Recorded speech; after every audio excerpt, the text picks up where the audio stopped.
Welcome to the Rant podcast with me, and it's your other best friend, Blake Cowell.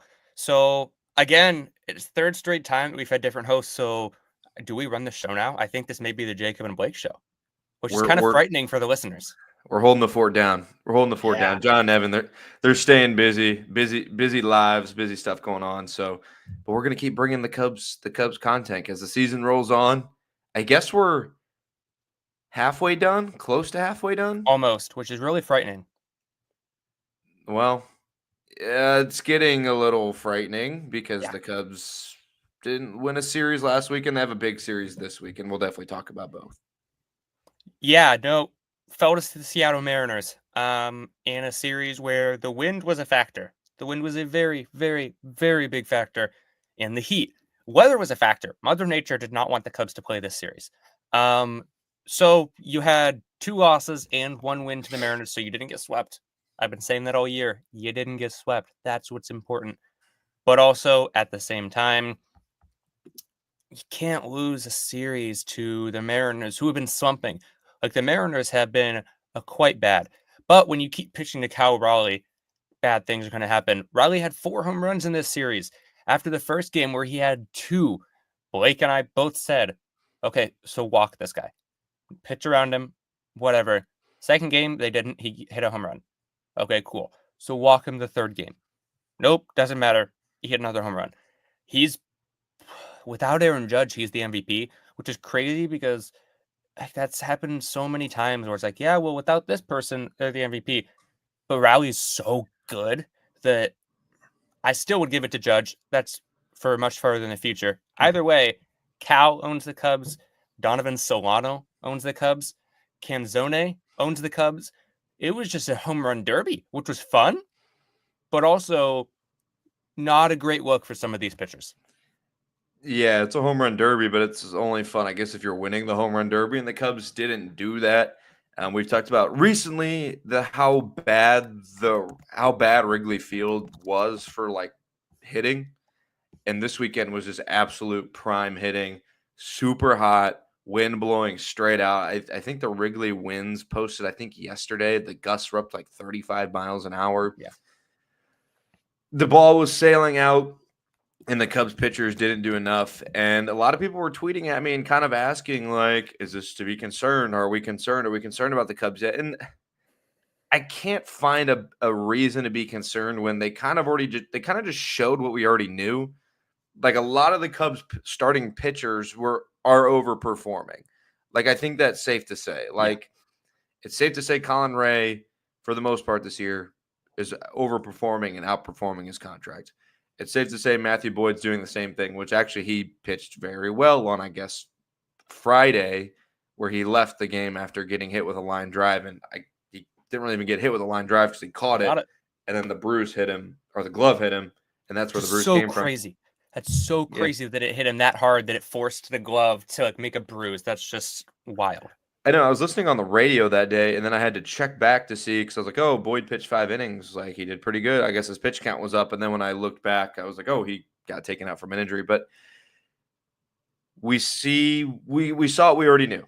Starting pitching overperformed, and when you're in a condition like that, that gets exposed a little bit. Yeah, I mean, I think Cade Horton pitched pretty good as well, but the defense struggled because the wind was so strong. PCA dropped 2 fly balls. Dansby Swanson and Ian Happ had an interesting conversion out in left field where one thought the other had it, and the wind kind of just dropped it right in front of them. So, I mean, I'm not super concerned with this Cubs team yet, but definitely this is probably the first series this year where I could say that's a disappointing series loss. It's one that they should have had and just didn't. We know that happens in baseball, but like you mentioned, they didn't get swept. So I'm kind of chalking this up as baseball is going to baseball. Yeah. No, baseball is going to baseball. I think that's a perfect way to put it. It was a frustrating series. I didn't have a chance to watch many of the games, which is disappointing because the Mariners are my AL team. So normally I root for them. No, I did not root for them this series. As I had many people claiming that I was rooting on the Cubs' downfall. I was not. But we've known the pitching is the issue. like you said, there's a good gif. I think it's from the Arizona Cardinals manager from long ago. I think he was talking about the Bears. He said they are who we thought they were. It's something like that. I don't know. Yes. My dad loves to send it to me whenever the Cubs lose. But that's kind of what it is. We knew this offense is really, really good. This offense is amazing. And they did so against like Logan Gilbert. He's a really good pitcher. Emerson Hancock, he's been okay. So it's, not like he's a bad pitcher. And George Kirby is also a good pitcher. So the Cubs offense did well. Shocker. They were a really good offense. The pitching has been overperforming. I don't think that's on Boyd. I'm going to put that on Colin Ray. Colin Ray gave up 7 earned runs again. So he has been kind of struggling. You wonder who, and I'll ask this to you, a little bit of a surprise question that I hadn't planned on. Who's out of the rotation when Imanaga's back this week? I've heard Ben Brown. I've heard Colin Ray. Very soon it may be both of them. I'll tell you that much. Very soon it may be both. But for now it has to be Colin Ray, right? Like you can't. I haven't seen the upside to keep him in over Brown. I was originally in my head gonna say Ben Brown, but I think that putting Colin Ray in a more familiar position, or at least the position he thought he would be in coming into the season, could be more beneficial than potentially tanking Ben Brown's confidence in moving to the bullpen. Yeah. So if you move Colin Ray to long relief, one, he's familiar with that role. Two, that's kind of the role he thought he was going to play with this team anyway. Ben Brown is just showing signs, I guess, of turning it around. Like he's still just a high variance guy. Pitches tonight in St. Louis, so I'm super excited going to the game. So super excited to see how he pitches, see what kind of run we're getting on that change, seeing how he's mixing in that changeup. It's been a huge discussion all year. I know Evan's been covering it very closely. Just see where he's going to end up as a pitcher. So I would say probably Colin Ray. But I also wouldn't be surprised or mad if they went to a 6-man, just because we know that we're entering now just this stretch run of baseball where a lot of games are going to be played. It's going to be hot. Guys are going to get tired. They're going to probably be moving guys up and down anyway to keep people fresh. So I don't think a 6-man's out of the question either. No, I don't think it is. But really, you have, like I said, you have Imanaga coming back, and then they're going to get another starting pitcher. It's a matter of when. Bruce Levine thinks it may be sooner. Some think it may be out, like it may be close to the deadline. There's no reason at this rate, and I've been very vocal about this, especially if it's Sandy Alcantara who's been heating up. And I think there's signs of hope, and this is a massive sign of hope. And what else it does is it's raising the price. So it's raising the price of Alcantara, which is a little bit of a worry. But if you can get him next week, and this is why I'm like, the trade deadline is not too late, but I wish there was not a trade deadline, but like hey, at the end of June, everybody's making these trades. Because I know there's some teams that are still like, oh, could we make it? No, you're not doing anything. Like, give up, but they're still going to have that false hope. But why not acquire Alcantara for 4 more starts? Why not give up a low minors guy, or maybe just like okay, fine, but what if he tanks? Okay, fine, we'll trade him to you. Like, Chad's a good negotiator. Get him for those 4 extra starts. Not, well, but let's wait till the deadline when they're more likely to move him. No, just trade for him now, and not just Alcantara. There's so many good names available. Chris Sale, no, because he broke his ribs. And Anthopoulos said they weren't going to trade him. I have to think they were going to look into it. It's just knowing him, knowing Anthopoulos, he's going to say no to drive up the price. He's very smart. But yeah, I think within the next week or so, I wouldn't be surprised if within the next week to 2 weeks, we see a new starting pitcher. If it's Sandy Alcantara, that would be amazing, especially because, like I've said, get him now so that you can have him for 4 starts in July, 4 or 5 starts, instead of, okay, yeah, but what if we wait a little bit? No, just get him now. That's why I wish there were more trades earlier in the season, so that you don't only get him for, bad math, 10 starts. Instead, you get him for 14, 15, because then what if you win the division by 2 games? Hey, pretty good that we got that guy. So I wouldn't be shocked, and I think when they get another starting pitcher, because I'm quite confident they'll get at least 1 starting pitcher this deadline. With Imanaga coming back, Brown and Ray are both probably out of the rotation. unless they go to 6-man, which then I think it would be Ben Brown probably. But otherwise, both of them are probably done. Not off the team, as in going to the bullpen. I wouldn't send him to Iowa because I saw someone say send Brown to Iowa, keep him stretched out.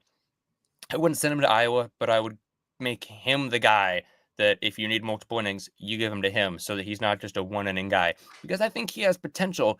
He just needs a consistent third pitch. Anyways, the floor is yours. No, I was enjoying that rant. I want to talk about another name that's been brought up.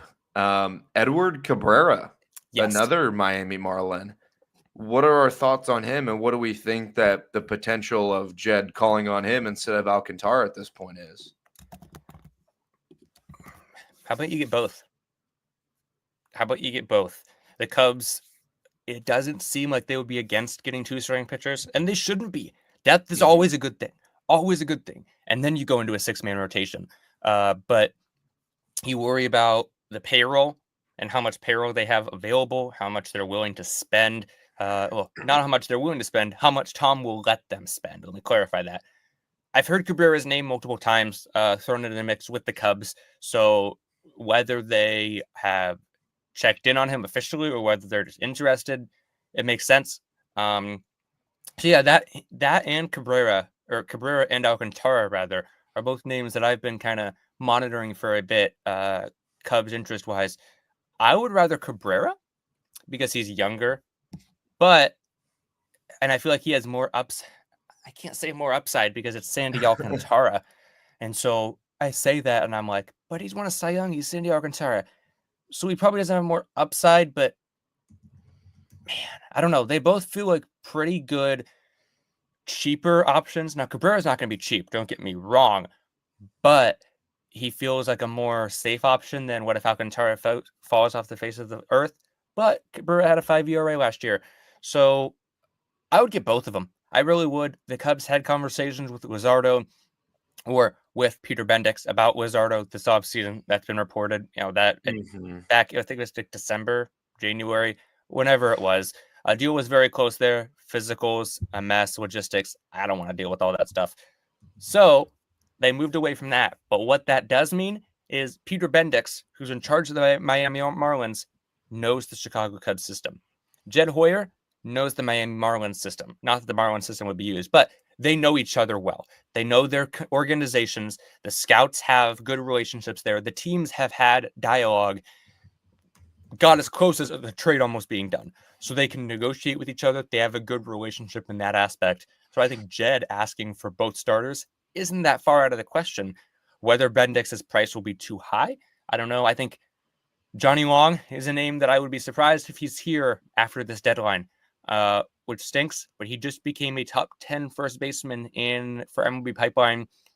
He has some defensive versatility outfield-wise as well. He hits the ball so hard.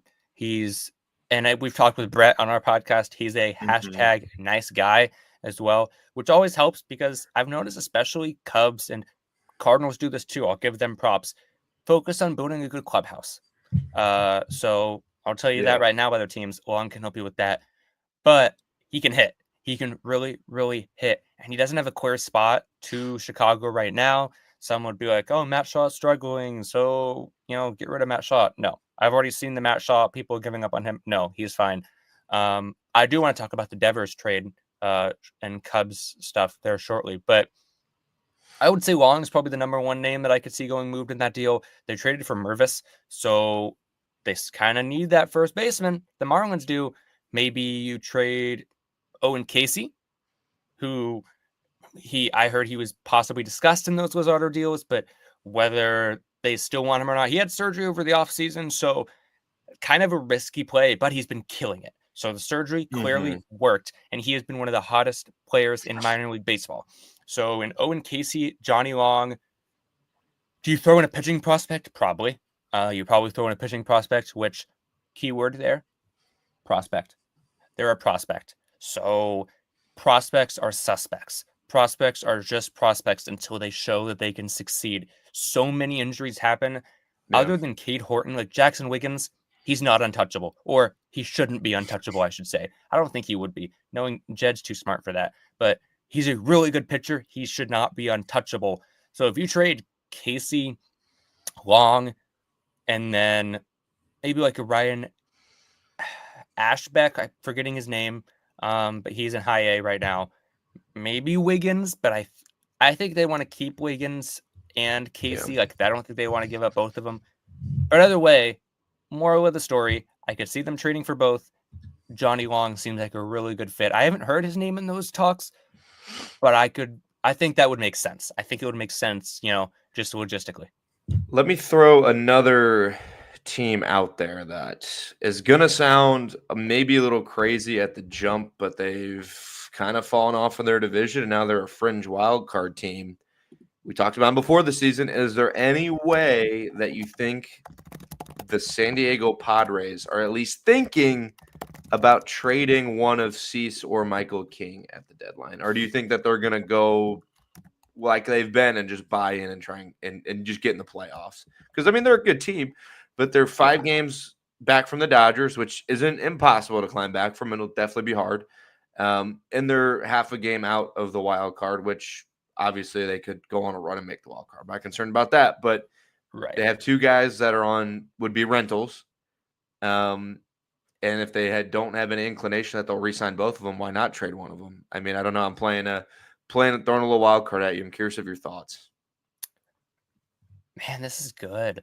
Because, yeah, you mentioned the Padres are not in the division race right now. Well, they are, but they're a little farther back than the Dodgers, who have been scuffling. But the San Francisco Giants, we'll talk about them in a little bit, as in I just realized we need to talk about that Devers thing. But I believe the Padres are still in the wild card. We will double check that live on the show. Okay, my MLB is not working. Okay, they're not. So they're a Right. half game out. I think they can surpass that. Knowing AJ Preller, it doesn't seem like a move he would make, but it also Mhm. does because he's so smart that if he knows he can't re-sign both of them, you would think, yeah, he's going to trade one of them. Michael King's hurt right now.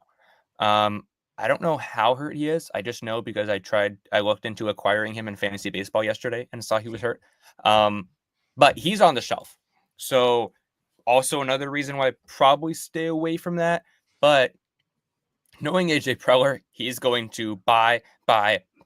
If there is any chance the Padres can make the playoffs, he's going to aggressively buy.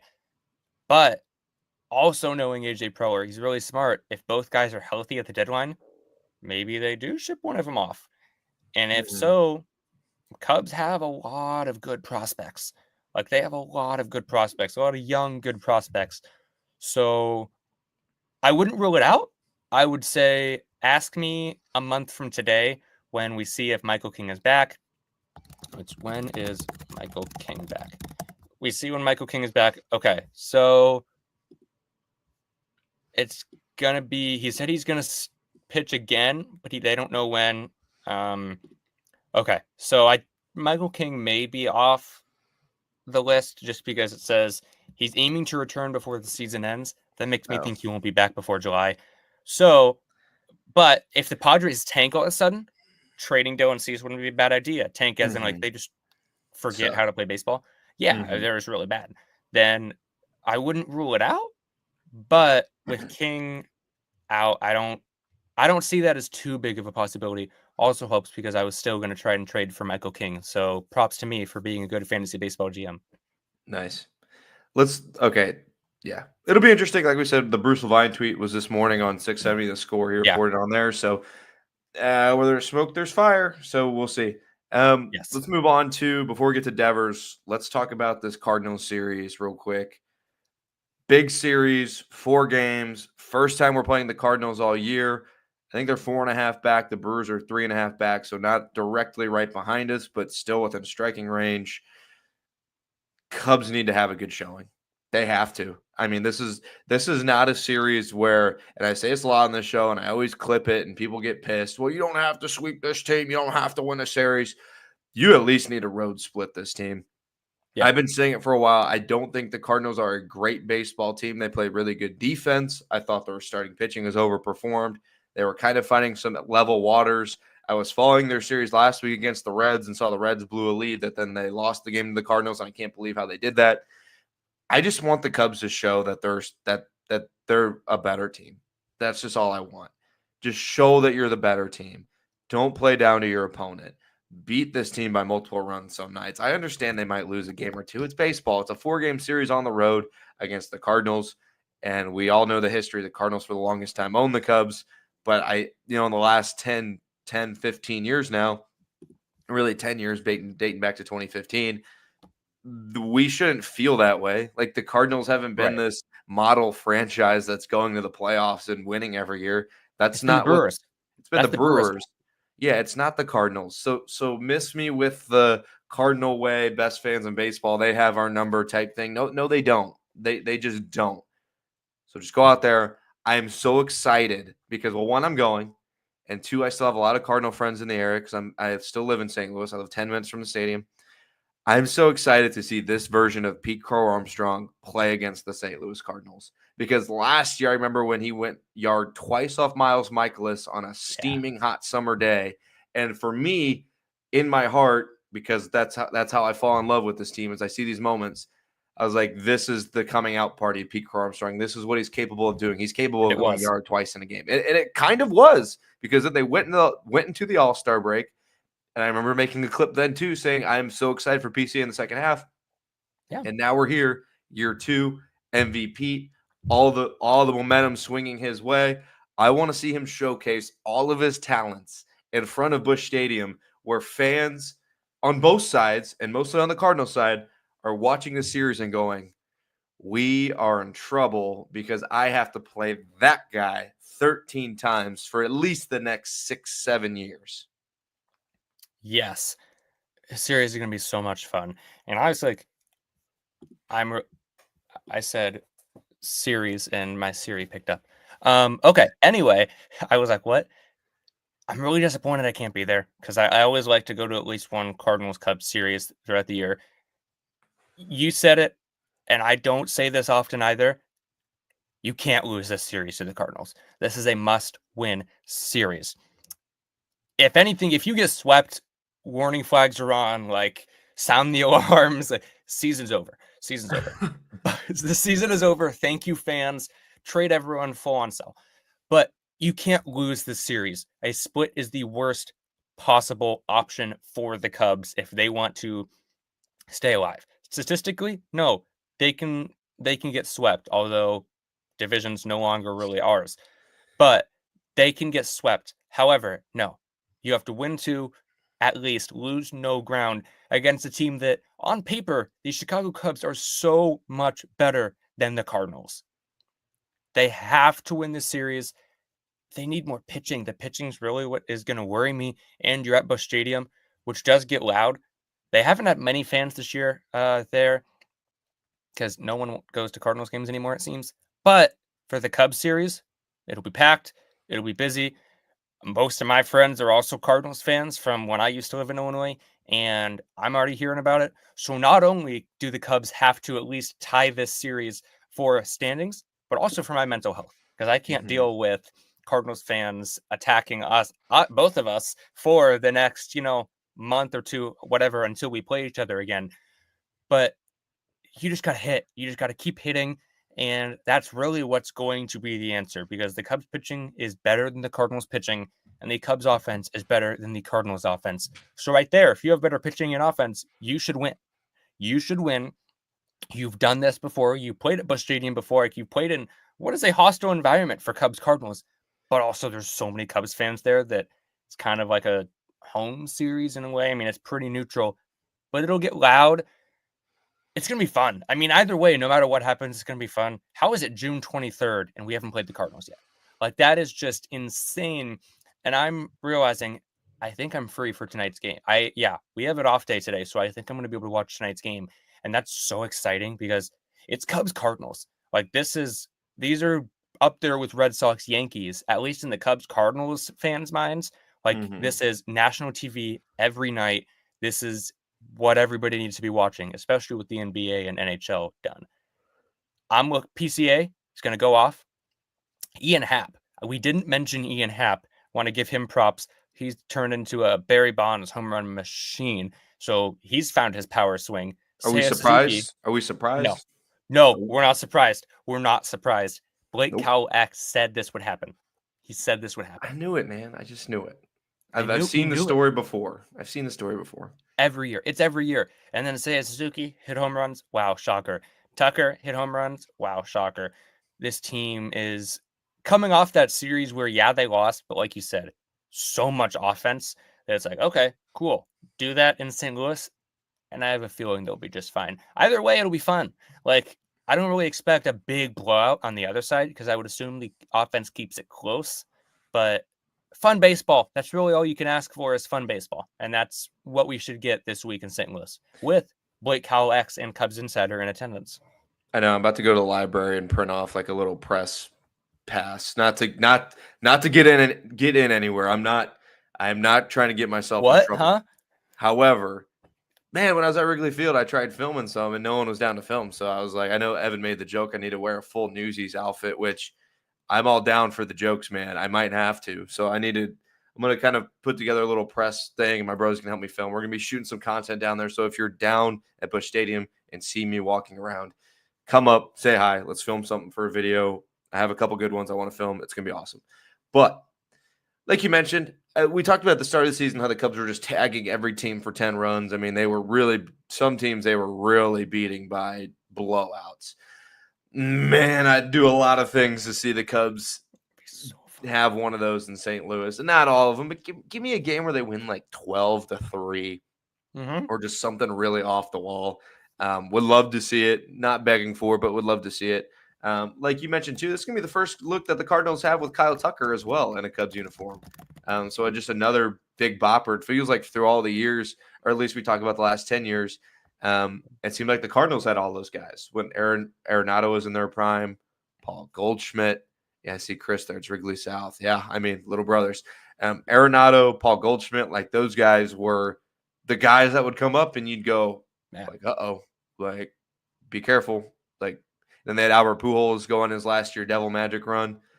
Yes, Devil Magic. Thank you. He drank the baby's blood and got to 700 home runs, which I'm actually a Pujols fan. So I not a Pujols fan, but I am seeing him get 7 home runs was pretty cool. But he had a couple big home runs against the Cubs that year. But again, the Cubs have these guys now. The Cubs have the 2 All-Stars. They have the MVP. The MVP front runner, Pete Carl Armstrong, the Cardinals have to face that guy. So I'm very excited. Dansby Swanson got a day off yesterday, so he should be back in the lineup today. I didn't see any injury news regarding him. So let's go out there and just win. Let's just win. Like you said, at least split. There's no room for a loss here, a 3-1 loss. A split isn't the most fun thing in the world because then neither side has an upper hand on each other, but the Cubs already have the upper hand because they're 4.5 games up in the division. So I don't care. Leave here, road series split. Ben Brown tonight. Like I said, very excited. He's been up and down. He's coming off a good start last time out against Milwaukee. I need him to harness that again and pitch similarly. Yeah. 5 innings, 2 runs, keep him in the game, chance to win. If the Cubs offense can't get over 2 runs, we didn't deserve to win anyway. Right. Yeah, and you mentioned like the Cardinals' big boppers. I was gonna say Lars Nootbaar, but he actually has a 180 average in his last 30 games, which is really surprising because whenever I go there, he seems to do well. So maybe it's good that I'm not at a Cardinals game. But as much as they don't have any big boppers, it's Cubs Cardinals. Everyone's gonna do well. Like everyone's gonna have that extra push to do well. So even if they haven't done well to begin this season, we're going to see it. There's going to be at least one guy in the Cardinals that we're like, he is not good. How is he doing this to us? Like Donovan Solano and Dominic Canzone of the Mariners. It's like, these guys are, they're major league players, but they are not, hey, we're going to hit 2 home runs off of you in one game type of players. Obviously, they have Brendan Donovan, who's really good. Mason Wynn, sneaky good player. He's on my fantasy team. Ivan Herrera would be a name that I would watch for. He's got a lot of strength, a lot of power. Guy that you definitely want to be hanging pitches in the zone too. So, Nolan Arenado's still on this team. He's had some sneaky power numbers. I still think his OPS is starts with a 6, so I'm not super concerned about him. But still, a guy that can harness that turn back the clock energy of, if you can't get up for this series, then don't get out of bed. Because this is the Bears Packers of baseball for us. Like, these guys don't like each other. They shouldn't like each other. It's interdivisional games. They're 4.5 games apart. The fans, one of the most fun rivalries in baseball is for the fans, but we will be talking trash to each other in the stands, or at least I will. It's going to be a great series. I'm so excited. And I will be leaving for the stadium in like 6 hours because I want to get there early. I just want to be around it. I love being around the Cubs Cardinals games, being in the environment. It's so much fun. Fans travel for it. And I'm so excited. Do you have any keys to the Cubs winning this series? Is there anything that sticks out in your head, a key to winning this series? And then we'll get to Devers. A key to winning the series: score more runs than the opponent. I'm gonna. Obvious Yeah, I mean that's obvious yes, facts. obvious. I got my obvious shirts on too. Yeah, no, I would say be aggressive. And I've said this with, during my internship out here, whenever it's like, what's your key to the game for the game? I always say be aggressive. Not only on the base paths, because I quickly realized if I was the manager of a team, we're the most aggressive base running team ever. I mean, like just aggressive. But this Cubs team is fast. This Cubs team has really good hitting. Don't be passive. Yes, I'm not saying Ian Happ, don't take your walks. Kyle Tucker, don't take your walks. But be aggressive. Seiya Suzuki, I don't know why people still dislike this guy, but sometimes he is a little passive. I saw, like, was it Ian Happ that people were saying was passive? I don't know. Anyways, there's just Cubs fans fight about everything, and it's really funny to watch from the sidelines, and not get engaged in every day. But be aggressive on the base paths, cause chaos. The Cardinals are a good defensive team. You have to take advantage of them because I did not think I would be saying this come June 23rd. The Cardinals are a good team, which is really surprising. And I was talking with some people about it yesterday, and I'm like, your one signing was Phil Maton. Like, that was it. And that was in like late March. So how are they good? I think it's surprising some people in the Cardinals organization. Like, how are we this good when we kind of tanked this offseason? But they're a good team. We got to deal with that. Be aggressive and hit home runs. It's going to be warm. I don't know what's the temperature looking like this weekend. You would be looking at it since you're at the games. Hot. It's gonna be hot today, hot tomorrow. Then I think it cools off to like mid 80s on Wednesday, Thursday. So Okay. Gonna be hot at the ballpark the first Hit home 2 runs. nights. Hit home runs. It's Yeah, I fun. mean, it doesn't matter what ballpark you're in. I know Busch Stadium's a pitcher-friendly ballpark, but Kyle Tucker doesn't care how far your wall is. PCA doesn't care how far your wall is. They're gonna find a way to get the ball over the wall. And like you said, yeah, hit home runs, generate offense. I mentioned about it on the CHGO podcast now about a week ago. How will Craig Counsell's strategy with managing this team differ from home and away? I mentioned at home you might need to steal more bases, but this Cubs offense needs to keep manufacturing runs. Don't rely on the home runs, Right. but like you said, take that extra base. PCA got thrown out yesterday's game. He's still going to go try and steal a bag. Like Matt Shaw's Yes. got speed, Nico Horner, Dansby Swanson, Kyle Tucker's got good base running IQ where he can steal a base when he needs to. Just keep manufacturing those runs, keep the guys on the bases, keep them moving, put the pressure on a good Cardinal defense, like you mentioned. Their defense is good. They turn ground balls into outs, fly balls into outs. Put the pressure on them because, like you said, if there's bases loaded, no outs, like that changes complexity. Guys get tightened up. Guys are aligned differently in the outfield and in the infield. Just put the pressure on them. Make them worry about PCA. I'd love to see the Cardinals have a PCA induced brain fart somewhere on the Yes. defense this week, Yeah. as we've already seen happen with the Nationals and some other teams. But super excited. I don't have really much else on this series other than find a way to split. Find a way to split, and if we're lucky enough to get with a 2-1 lead going into Imanaga's return on Thursday, then it feels like we're playing with house money. Yeah. No, you have to split. You have to. Should be fun though, and that's what we're here for. Is fun. Russell says he wants PC to have at least 4 steals this series. I agree. I'm with Russell there. That would be fun. Just run all over 'em. Keep running. That'll be fun. Why not? Yeah. Why not? Why not? Why Play not us? fun baseball.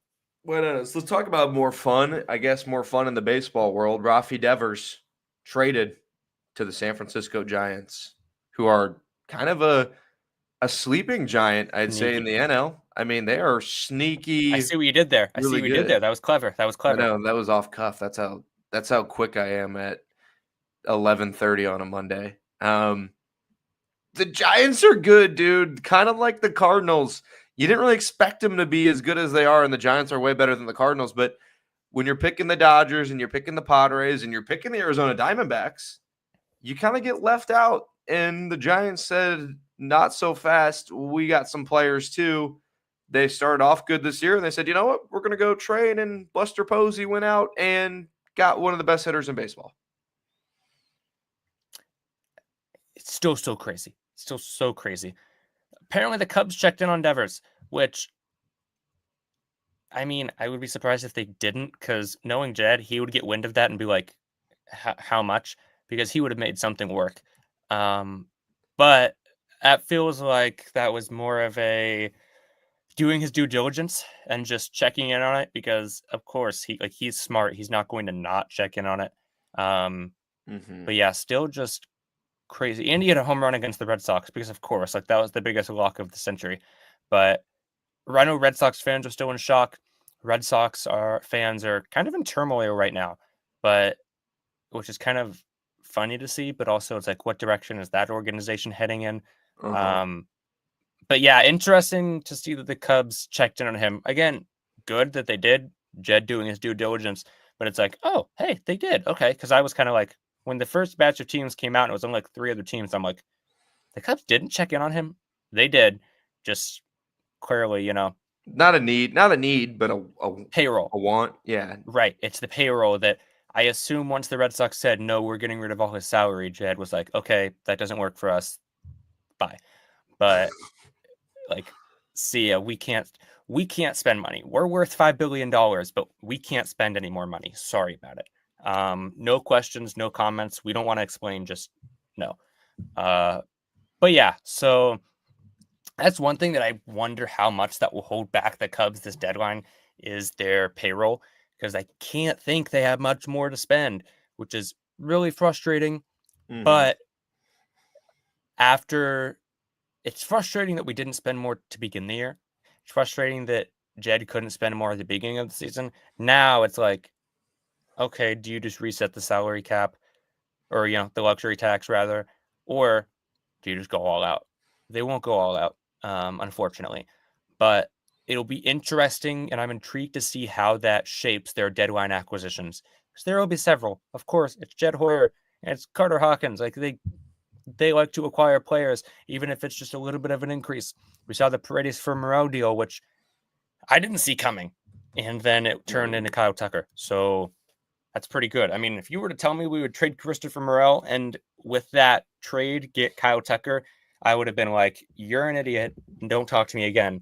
And then I would have came back and apologized because you would have been right. But Mm-hmm. yeah, it'll be an interesting deadline. I know we're far away. Well, we're And, not. We're only I, 5 weeks away. and especially if they're already looking, because a team that I gotta go find this guy's reply, because I tweeted when a guy named Pablo Lopez went down with an injury. I tweeted, "Oh, you can cross Pablo Lopez off your list. Not gonna happen." And someone commented said, "Oh, the Twins, they're not gonna sell." Well, the Twins are 1-9 in their last 10. They're 37-40 and currently trailing the wild card by 2.5 games. Um, Joe so Ryan, please. so the Minnesota Twins could absolutely be selling, because in the next month, if they don't turn it around, why would you? Because Joe Ryan is 7-3 with a 3.06 ERA and a .91 WHIP. Not a numbers guy, but that's pretty good. That would be so fun. And I think that would be expensive prospect wise, but he's cheap. And that's what you want is you have to pay up prospect wise if you're getting these cheaper starters. So yeah, Joe Ryan, Griffin Jacks is someone that I have been begging for quite some time. Griffin Jacks, Joe Ryan, Johan Duran, maybe. I don't know. I don't know. And this is more just me manifesting. But yeah, I think Joe Ryan's someone that if the Twins continue to fall, you have to look into. Or if anything, Duran or Jacks, get one of them. Like that would be a really, really solid acquisition. If you could get Edward Cabrera and Joe Ryan, man, I would be feeling really good about this team. And that would also make me really happy because that helps my agendas, which we're always here for at Cubs Insider, helping our agendas. But yeah, I would say keep an eye on them. There's a lot of teams that are Yeah. kind of in the mix. They're kind of in the middle here where we don't know yet. They should shake out within the next month, but the Twins are someone that they're following. Twins and Diamondbacks are two teams that should have been good to begin the year. And then the Yeah. Twins won like 14 in a row, wasn't it? And now they've fallen back, not down to earth. They've fallen off the earth. So maybe they pick themselves up, but the warning signs are on and the intrigue is going off in my noggin up here. So Griffin Jacks is probably too expensive. But maybe not Johan Duran too. I don't know how much prospect capital Jed wants to trade this deadline. That's it. Because if he really wants to go all out, it could be fun. Like we could see quite a few big names coming to Chicago. I mean, I've mentioned it in the preseason. I mentioned it when they traded for Kyle Tucker, and I'll mention it again because it's totally worth mentioning. You put a guy like Jed Hoyer in a defensive position, and I don't know what conversations go on in the back rooms at Wrigley Field. I don't know the actual relationship between Tom Ricketts and Jed Hoyer. I assume it's a very good one, just because we've known how well Jed Hoyer treats his employees, and that's probably a trickle down effect from the ownership. If you put a guy in a defensive position, he's gonna make defensive moves. If Yeah. you're gonna not go out and give you the money to go get a guy like Kyle Tucker, I'm gonna go out and trade for a guy like Kyle Tucker. And if you're not gonna guarantee me a contract extension, like I said, I don't know if Tom Ricketts has talked about contract extensions with Hoyer. I don't know how that all goes down. But if that conversation is, well, we need to see this, this, this before we offer you anything, then Jed Hoyer's going to say, okay, then I'm going to make it undoubtedly not my fault if this team doesn't make the playoffs. So I'm going to go out and swing a monster deal with the Minnesota Twins for Johan Duran and another starter that they have. I would love that. Obviously I would love that because I'm a fan of the team. Right. And I think if the Cubs are going to the Cubs, I checked yesterday, they're still sixth best odds to win the World Series by Vegas. Which is crazy. Which is crazy because it's like they are a World Series hopeful, like they're a World Series contender. And I say contender very lightly because the playoffs are just such a crapshoot once you get there. It just depends what the teams look like, who's the healthiest, who's playing well. It's such a crapshoot, but with how great this NL is, with how good the Dodgers are, with how good the Giants are, with how good the Milwaukee Brewers are starting to play, with how good the Mets are, with how good the Phillies are, you got to add and you got to be aggressive. And if the Cubs are going to have World Series hopes, they got to get aggressive. And we know this, but again, I'm going to keep mentioning it because, like you said, we got to push our agendas. And when you're right, it's fun to be right. And when it's wrong, people will let you know. And I've been wrong plenty of times. We'll be wrong again. But when I'm right, I'm also going to let the people know. So I'm going to It's fun to find be that. right. Yeah. So follow my Twitter, Blake Cowell X on X, and you will see me find this tweet of this guy saying how stupid I was to say the Minnesota Twins could possibly sell. And now I would put them in a sellers category, depending on how they do the next couple weeks. They're worth watching. They're definitely one of the teams worth watching. Of like, if they go on a heater, no, but if they fall any farther, you would have to think they would be dumb to not at least entertain those options for some major league ready talent that the Cubs have. It's not like the Cubs are saying, hey, we'll give you guys that will debut in 2029. No, we'll give you guys that can play at Target Field today. Mm-hmm. We'll see. It'll be fun. That's all I got for this episode, man. Unless you Yeah. got something else. No, that's it. Follow Cubs Insider, TikTok, Instagram, Twitter, Facebook, everything, MySpace, a SoundCloud, all of it. I don't think we have a SoundCloud or a MySpace. We don't. I'll tell you that much. We don't. I don't know why I said I don't think. We don't. But yeah, check that out. Follow Blake. Follow Cubs Insider, but follow Blake, especially on Twitter. He's going to be at the Cardinals Cubs series. He's going to be having Dippin' Dots. Dude, you got to try Dippin'. You got to get Dippin' Dots. You have to. I will. I'll do Okay. Dippin' Dots. I'll do a Good. Dippin' Dots review. And I have to. you have to go find him. Even if you're waiting outside a bush yelling, where is Blake Cowell? Find him and make fun of him and buy him some Dippin' Dots. As Russell says, bring us home a win. Bring us home more than one win. Let's go with more than one. I'm going for all four. Going I'll for try all and win four. all four. But follow No Blake. guarantee. He's going to have no, we can't guarantee anything except for the Dippin' Dots are good. But yeah, follow Blake. Follow Blake on Twitter. He's gonna have some great content. Make sure to support him over there. And Cubby Climb. We had a new episode last Monday. It's gonna be next Monday is gonna be a fun one. We got a lot of Kevin Durant to the Rockets. Oh, I don't know. Well, I mean, Jeez. I do know it happened. But yeah, no, that'll be a fun one. But go ahead and listen to the last one. We talked with Brett about all of his recent highlights and the Knoxville Smokies getting hot, and then the at that point in time uncompleted NBA Finals. Next episode we'll have plenty to talk about as well, baseball and basketball and maybe football. Until then, thanks everybody for listening.